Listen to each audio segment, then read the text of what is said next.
was a warm summer day, and a young man, a tourist, who lived in Nebraska, but visited New York.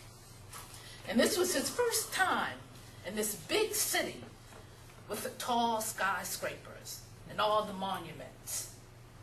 And he was going around visiting all the famous sites that he had read and heard about. And one of the sites was the best-known concert hall in New York City. He went to the concierge that morning and asked, "How do I get to Carnegie Hall?" And the concierge said, "Practice, practice, practice." For anyone to become skilled in a trade, they must practice regularly.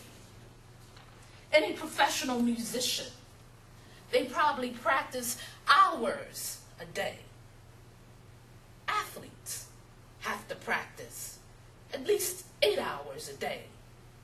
If you remember Diane's speech that she gave a couple weeks ago, and she was talking about running track, and she had a goal, and she had to every day just practice in order to obtain a certain goal.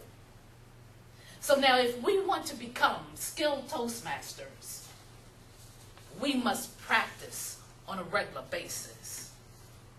Now frankly, I don't think Lil would let Gil have 8-hour meetings.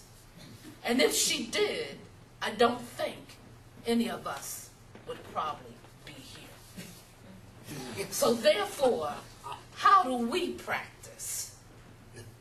We have to go beyond our club. And that way is that we look and we participate in opportunities that are outside of the club. One such opportunity that we all recently know about, and that was the speech contest that just took place at the district conferences.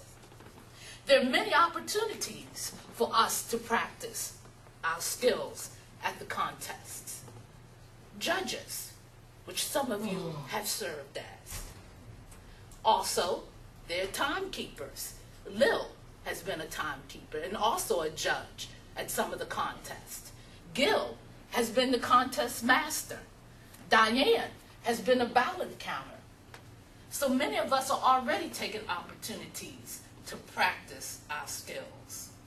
And within the last year, there were some of us who practiced becoming better speakers by giving speeches. I did, Gil, Diane, a past member, Alton, Linda, Keith, Granville. We all took opportunities and we all participated in speeches within the last year. And I myself have to say, I think you probably know, that giving a speech here is much different than giving a speech in contest.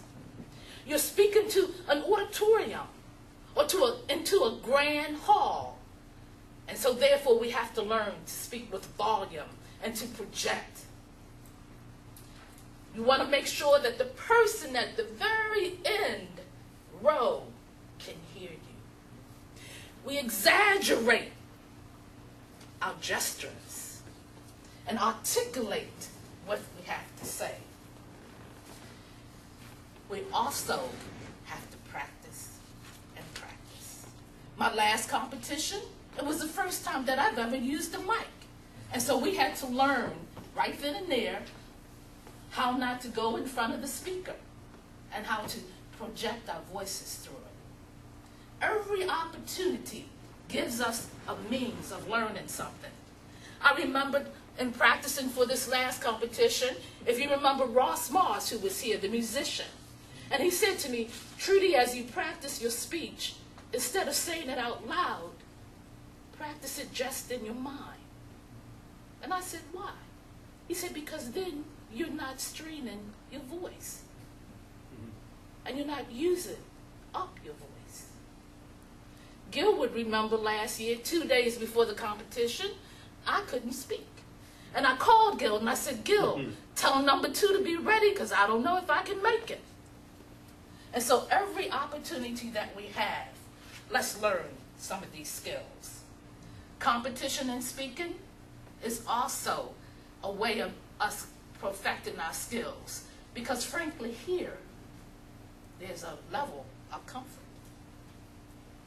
I know when Diane gets up, when Linda gets up, Eric, Sean, I have an idea of how they're going to present.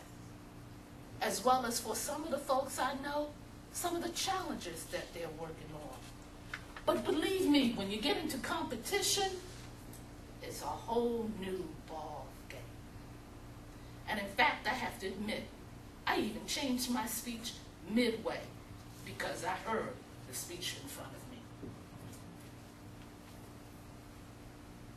Of course now, in Toastmasters we know it's not just a matter of speaking, but it's also a matter of gaining leadership skills. And again, we go beyond the club. Some of you may not even realize